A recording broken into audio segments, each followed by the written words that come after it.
그리고 이제 18절부터 나오는 노아와 그 아들들 이야기. 이거 어제 제가 하다가 왔다 갔다 하면서 대충 다 말씀드렸습니다.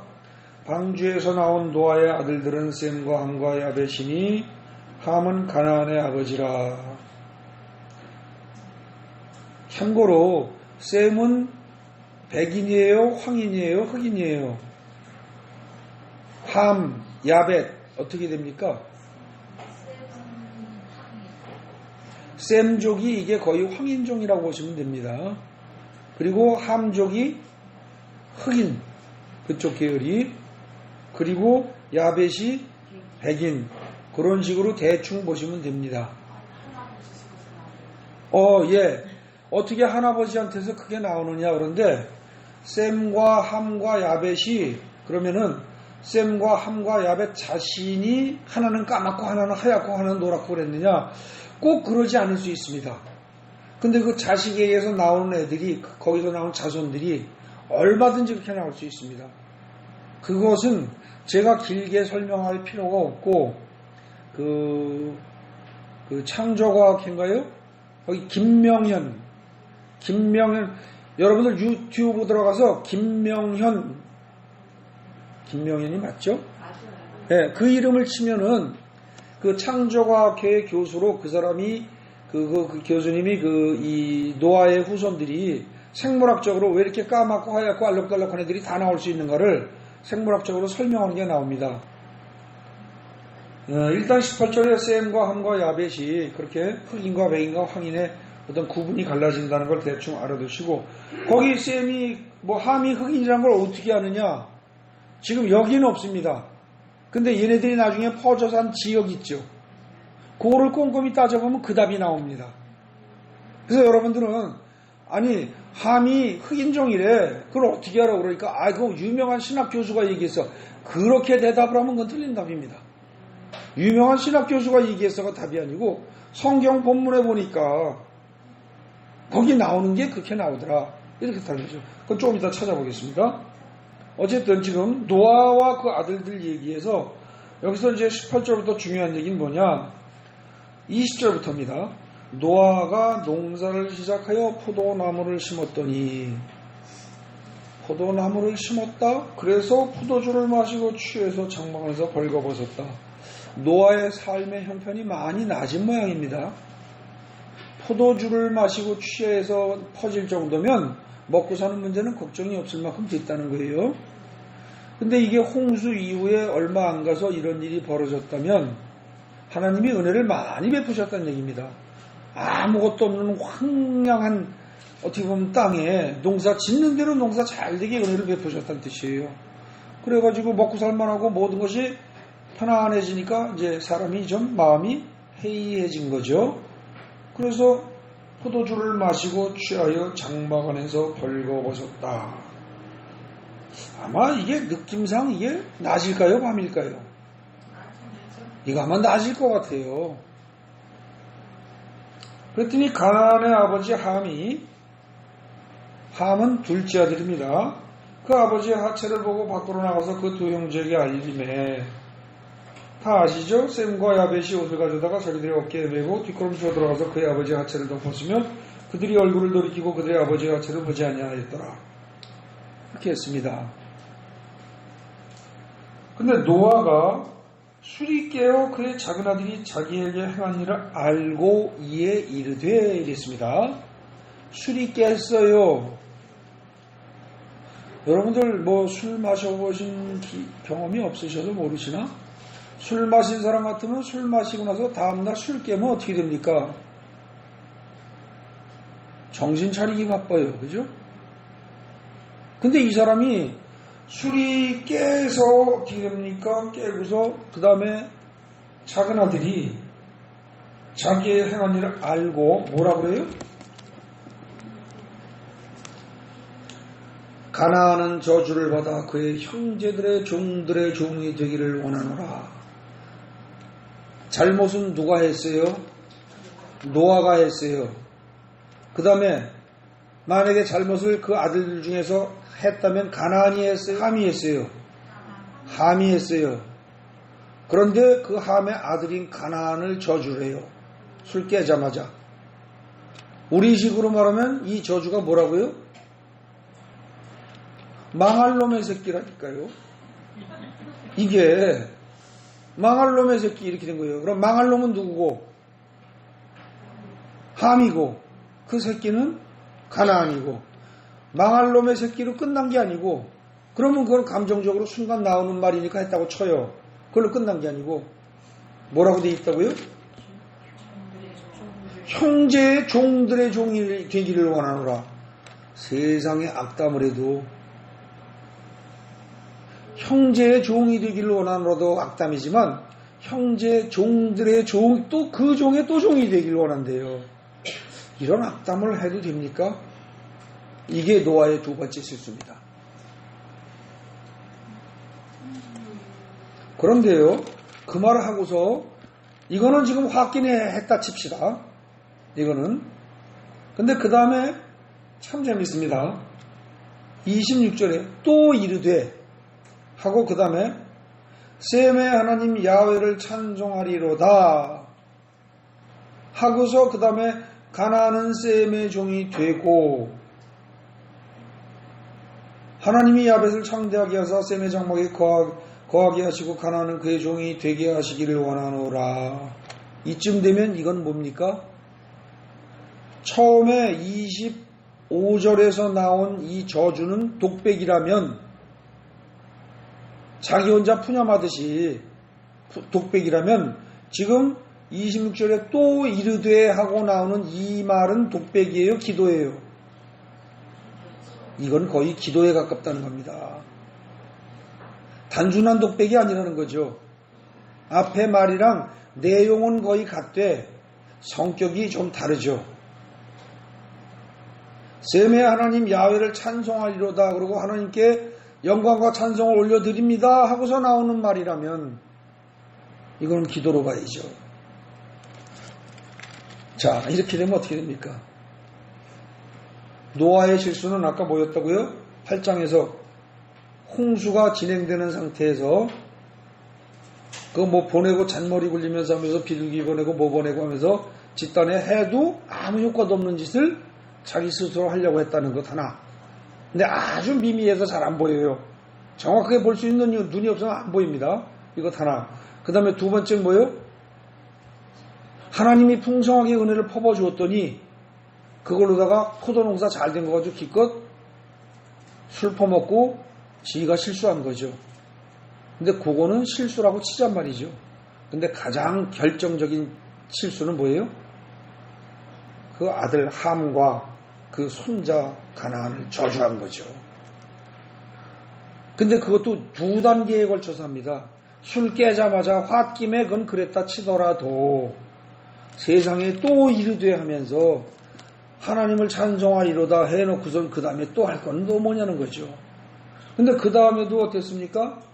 그냥 셈을 좀 올리고 함도 올리고 아니야 셈하고 야벳을 좀 칭찬하고 그러면서 여기서라도 어떻게 했어야 됩니까? 노아가 내가 홧김에 말했긴 말했지만 함도 가나안도 복받게 해주옵소서 이렇게 나갔어야죠. 근데 그냥 이렇게 말해버렸단 말입니다.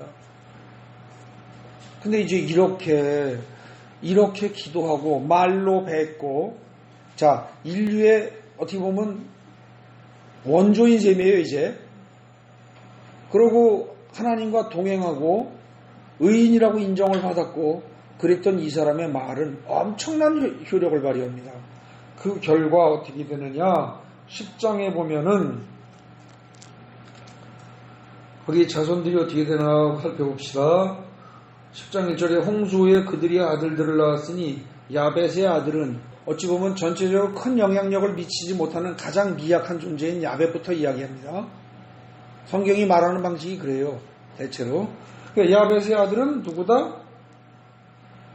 고멜과 마곡과 마대와 뭐 누구 쭉 나옵니다.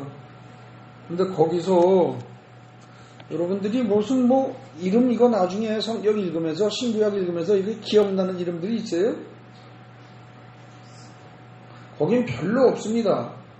다만 혹시 아시는 분들은 아시겠지만 그 호세아의 부인이 이름이 뭐였죠? 네? 그 사람이 고멜 아니었나요? 예. 그리고 마곡이라는 게 나중에 계시록에 보면 마곡이라는 단어가 좀 나옵니다. 뭐 그 정도인데 여러분들이 거의 잘 모른다는 얘기는 어떻게 보면은 아주 중요한 핵심은 아니다 이런 뜻입니다. 그래서 지금 야벳 2절에 나오는 야벳의 자손들에 관한 이야기는 그 이후에 성경에서 그렇게 중요하게 취급되지는 않습니다. 그냥 넘어가자고요. 근데 이제 특징이 뭐냐? 5절에 보면 이들은 바닷가의 땅에 머물렀다고 합니다. 바닷가에.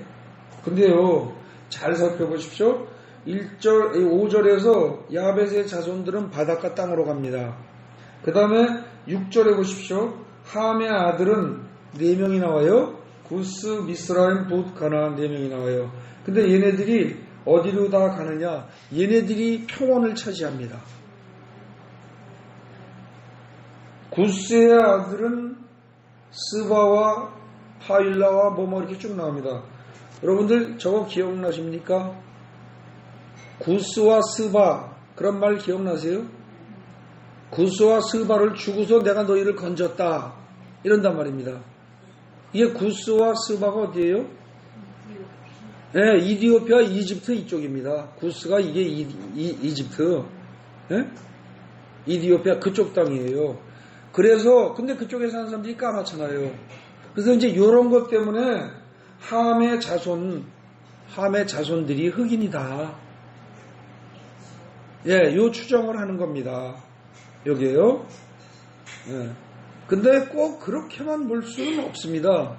이 구스, 몽땅, 함의 자손은 몽땅 까맣다고만 볼 수 없어요. 이게 오랫동안 퍼지면서 점점 이게 구분되는 것이지, 노아의 아들들부터가 색깔이 달랐다, 이렇게 볼 근거는 없다는 거죠. 그 다음에 8절 보십시오. 구스가 또 니무롯을 낳았다고 했어요. 근데 이 니무롯이 세상의 첫 용사라 그랬습니다. 근데 이 용사라는 말이 아까 어디서 또 나왔었죠? 어디요? 6장에, 창세기 6장에 4절에 보면 용사란 말이 나오죠. 근데 이 용사란 말은 용감한 사람이다 그래서 칭찬하는 말이에요? 이게 아닙니다. 여기서 용사라고 가치 평가를 하지 않은 채 평범한 용어를 썼지만 사실은 이건 뭐예요? 자기 힘을 믿고 자기가 잘났다고 하면서 하나님을 대적하는 자, 하나님의 존재 자체를 부정하면서 자기 힘으로만 세상을 살겠다고 하는 자, 그런 뜻이라는 거죠. 그래서 8절에 구스가 또 니무롯을 낳았는데 그는 세상의 첫 용사라. 이 말은 구스가 니무롯을 낳았는데 그는 지 잘났다고 하나님께 고개짓하고 대드는 첫 번째 사람이었다. 가장 그중 잘났다고 큰소리친 사람이었다. 그런 뜻이라는 겁니다. 이 말이. 그래서 9절에 그걸 또 풀이를 합니다. 그가 여호와 앞에서 용감한 사냥꾼이다. 여기 지금 사냥꾼으로 번역을 했는데 이게 용감한 사냥꾼이란 뭐예요? 요즘식으로 말하면 용감한 전사입니다. 전사. 게임하는 사람들 알죠? 게임에서 전사라는 말 쓰잖아요. 아마 워리어 그러는 것 같은데 영어로. 네, 그거라는 거예요. 아주 힘세고 막강한 전사라는 거예요. 그러니까 이쯤 되면 웬만한 사람의 생명은 우습게 보고 자기 소신껏 자기 고집대로 팍팍 밀고 나가고 그러면서 세상을 좌지우지하고 그런 그 전사, 호전적인 힘센 사람, 그런 사람을 지금 용사라고 용감한 사냥꾼이라고 표현하는 거죠. 그래서 이 니무롯이라는 사람은 결국 구스의 아들인데, 근데 이거 잘 생각해 보십시오. 아버지가 저주를 받아가지고 그 손자까지 저주를 받고 그랬을 때 거기서 태어난 자식이 취할 수 있는 태도가 뭐가 있겠어요? 제대로 한다면 싹싹 빌면서 하나님 그래도 우리 아버지가 잘못했어도 용서해 주세요. 그러고 그럴 수 있겠죠. 근데 그게 아니고 그래 그럼 별 수 없지. 내 힘으로 살아야지. 그리고 그야말로 독을 품고 아주 악한 마음으로 독을 품고 나간다면 지금 니무롯처럼 나갈 수밖에 없는 거죠. 그래서 그 후손들이요 계속 그렇게 나갑니다. 그래서 이 니무롯이 정착하고 자기 세력을 펼친 땅이 어디예요? 10절에 시날 땅의 바벨 이렇게 나옵니다. 맞습니까? 10절에. 근데 그 시날 땅의 바벨이란 말이 또 어디 나와요? 11장 2절에 보면 시날 평지가 나오죠. 그렇다면 바벨탑을 세운 주역들은 누구의 후손이다? 함의 후손이고 그 중에 누구다? 구스의 아들이고 그 중에 또 누구다? 니무롯을 중심으로 한 세력이다. 맞지요? 그러면 족보로 따지면 어떻게 되나요? 노아가 1대라고 치면 노아의 아들 2대가 함이고 그 다음에 3대가 구스고 4대가 니무롯이에요. 4대만이죠. 그런데 어제 여러분들에게 나눠드린 족보를 보면 조금 전에 제가 꼽은 족보는 좋은 사람의 족보가 아니죠. 근데 여기서 조금 나쁜 사람의 족보로 나오는 게 어떻게 나오나요? 노아 홍수 있고 아르박삿 셀라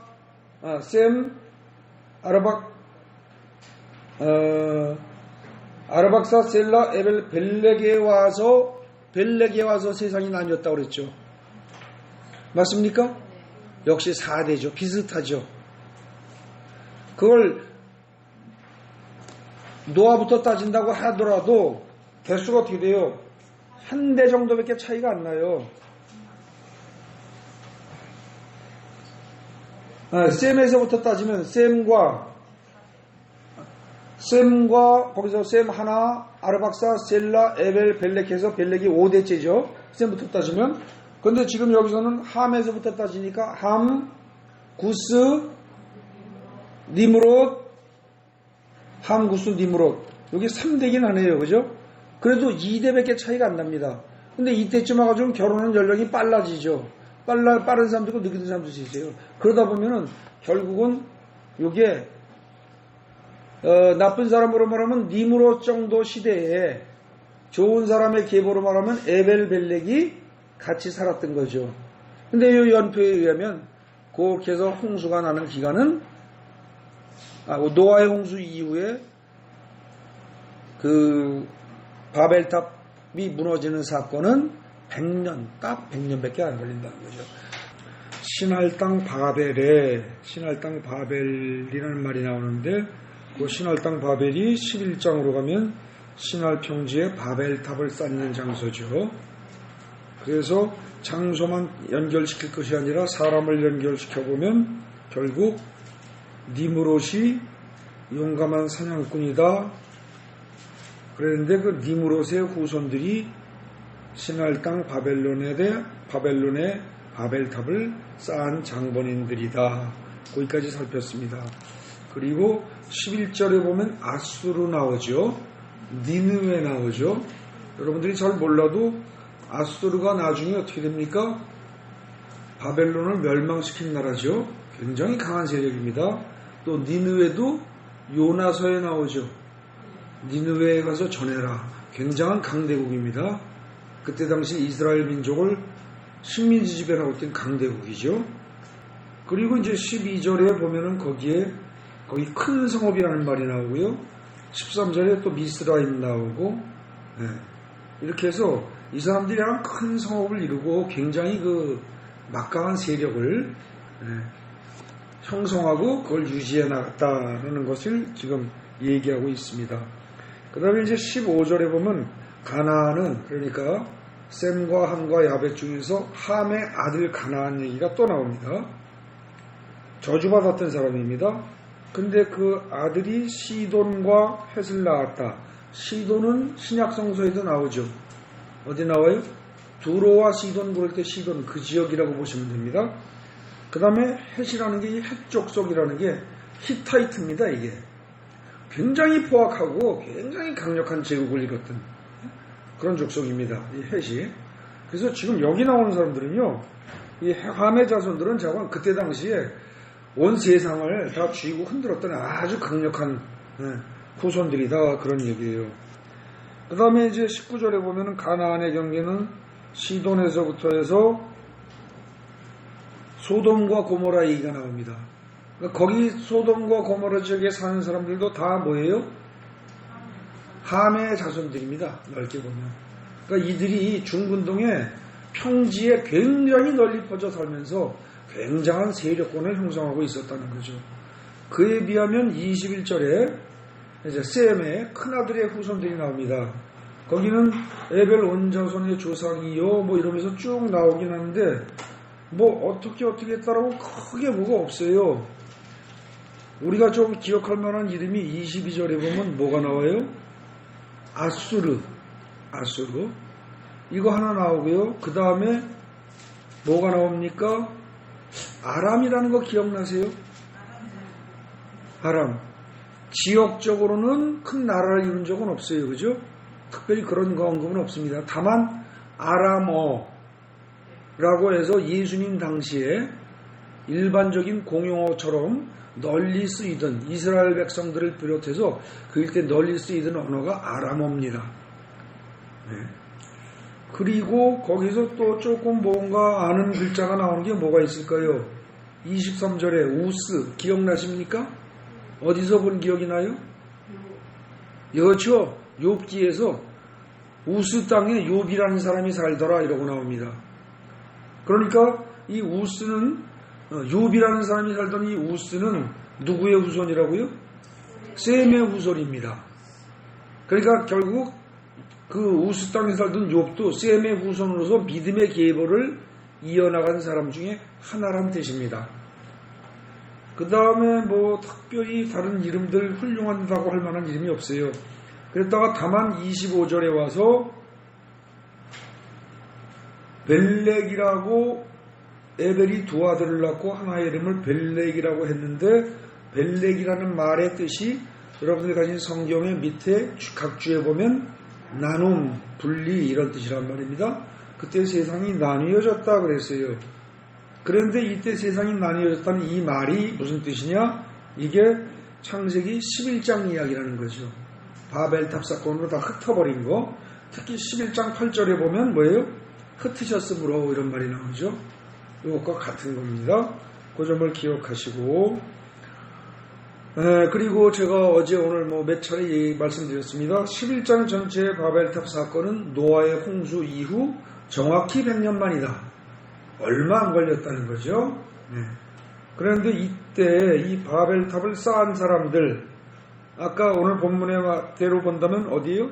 10장 8절, 9절, 10절에 거기서 본다면 누가 쌓았다고요? 니므롯을 비롯한 그 후손들이 쌓은 겁니다. 근데 그들이 그 쌓다가 11장 2절 보십시오. 신월 평지를 만나 거기 거류하면서 서로 말하되 이 사람들이 바벨탑을 쌓는 목적은 이유가 이제 밝혀집니다. 벽돌을 만들어 견고히 굽자. 이게 평범한 말입니다. 우리의 기술이 발전했으니까 우리의 기술을 최대한 활용하자 이럴 수 있습니다. 근데 아무것도 아닌 것 같지만 여러분들 하나님께서 이스라엘의 후손들한테 아니 지금 이 아브라함의 후손들한테 그 제단을 쌓을 때 뭘로 하지 말라 그래요? 정으로 쪼은 돌을 쓰지 말라 그럽니다. 정이라는 게 뭐예요? 쇠로다가 만들어서 돌을 갖다 다듬는 기구잖아요. 그걸로다가 쪼은 돌을 쓰지 말래요. 그러면은 그냥 굴러다니는 돌 원적 그대로 갖다 쓰라는 얘기입니다. 있는 돌 그대로 갖다 써라. 제단을 만들 때 사람의 노력을 가미한 이런 걸 하지 말라는 얘기입니다. 사람이 무엇이라도 하나님의 제단에 가미시키지 말아라. 이런 의미입니다. 근데 그것에 비하면 지금 여기는 어떻게 됩니까? 벽돌을 만들어 견고히 굽자 하고 이에 벽돌로 돌을 대신하며 역청으로 진흙을 대신하고 이 말은 자기네 능력으로 자기네 지혜로 다 한다는 뜻입니다. 사람의 손이 간 걸로 다 한다는 거예요. 하나님은 제단을 만들 때 자연물로 만들기를 원하십니다. 사람의 손이 가미된 것을 별로 좋아하지 않으십니다. 근데 여기서 얘네들은 지금 그걸로다가 자기네 노력으로 자기네 지혜로 지식으로 만든 모든 것들로 성을 쌓으면서 목표가 뭐냐? 4절에 보면은 성읍과 탑을 건설하여 그 탑 꼭대기를 하늘에 닿게 하여 올라가겠다는 겁니다. 하나님처럼 높아지겠다는 겁니다. 그렇게 해서 뭘 하기 위해서 탑을 그렇게 높이 쌓아요? 우리 이름을 내기 위하여. 이게 목적이라는 거죠. 그리고 온 지면의 흩어짐을 면하자. 하나님은 뭐라고 말하셨어요? 온 세상에 널리 퍼져서 생육하고 번성을 하고 그랬습니다. 근데 똘똘 뭉쳐서 세력권을 형성하겠다는 겁니다. 이건 하나님이 원치 않으시는 겁니다. 그리고 특히 자기네 이름을 내기 위해서 이렇게 했다는 거죠. 그 4절이 여기에 이제 이 바벨 탑을 쌓은 사람들의 목적입니다. 근데 하나님으로서는 결코 인정하실 수 없는 부분이죠. 명령에 정면 위배되는 겁니다. 이름은 하나님의 이름을 알리고 하나님의 이름을 내는 게 사람이 할 일이지 자기네 이름 내는 거 아니거든요. 근데 그렇게 하면서 흩어짐을 면하재요. 잘못된 거죠. 오늘날에도요, 거의 어떻게 보면 정면으로 지금 바벨탑을 쌓고 있습니다. 실제로 건물이 올라가는 걸로 말하면 이때 쌓았던 바벨탑보다 훨씬 높이 올라간 게 뭘까요? 전 세계에 있는 고층 빌딩들입니다. 사실은. 그죠? 어찌 보면. 아마 바벨탑 이때 쌓는다고 해서 이거 쌓은 게 지금 저기 두바이에 있는 그 멤베타예요. 그 빌딩. 제일 많이 올라간 거. 그게 868m인가 그럴 겁니다. 근데 지금 1km 넘는 거 또 만든답니다. 1000m가 넘는 거. 저는 그거 현대판 완전 바벨탑이라고 생각합니다. 하나님께서 그냥 안 놔두실 거라고 저는 봅니다. 어지간히 때가 가까워지지 않았나 그런 생각도 듭니다. 거기다 최초의 노아 홍수 이거 밀어버릴 때 그때 인간들의 죄악이 뭐라고 그랬죠 아까? 성적인 문란 그리고 자기 힘을 믿고 남들을 엉망으로 눌러가면서 지배하면서 살려고 드는 것. 근데 그 성적인 욕망대로 행동하면서 남을 제압하고 잡아먹고 누르고 하려고 드는 그것은 한마디로 말하면 동물적인 본능 그대로입니다. 그게 짐승이잖아요. 근데 그것이 심해졌을 때 하나님께서는 더 이상 용서하지 않고 노아의 홍수로 썰어버리셨습니다. 이러면서 전 세계가 힘센 사람이 힘센 나라가 힘 약한 나라를 누르고 죽이고 뭔가 조금 대들고 올라올 것 같으면 올라오기 전에 또 미리 쳐 죽이고 그러면서 정의라는 이름으로 민주라는 이름으로 온갖 이름으로 다 그 짓을 합니다. 오늘날의 전 세계가 바벨탑 사건 직전의 모습하고 다를 바가 없고 노아 홍수 직전의 상황하고 다를 바가 없이 돌아간다는 거죠. 그럼 국가만 그렇습니까? 개인들도 그렇죠. 개인들도. 그래서 지금 홍수 직전의 상황을 잘 살펴도 마찬가지고 바벨탑 이거 무너질 때 상황을 봐도 그렇고 현대 시대와 별 차이가 안 납니다. 그런 점에서 어쩌면 각성하시고 하나님이 마지막 심판이 가까워졌다라는 느낌을 가지고 그야말로 하루하루를 잘 생각하면서 주님의 뜻대로 아마 살아야 될 겁니다. 11장 지금 4절에서 우리 이름을 내고 말이 좋지 우리 이름입니다. 근데 이건 뭐예요? 힘만 있으면 사실은 우리가 아니라 내 이름을 내고 싶은 거죠. 근데 내 혼자 힘으로 안 되니까 묶여서 우리 그러는 겁니다.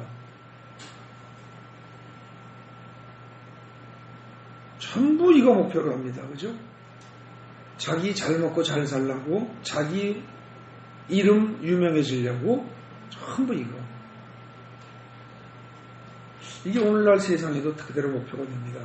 사람들 사는데, 자기 이름을 내고, 자기 이름을 드러내고, 유명해지고 하는 것. 이걸 무척 좋아하죠. 그러니까 젊은 애들도 요즘 젊은이들이 어때요? 뭡니까, 연예인 된다는 거, 결국은 이거잖아요. 되고 싶다는 게 자기 이름 내고 싶은 거예요. 남들에게 인정받고 싶은 거예요.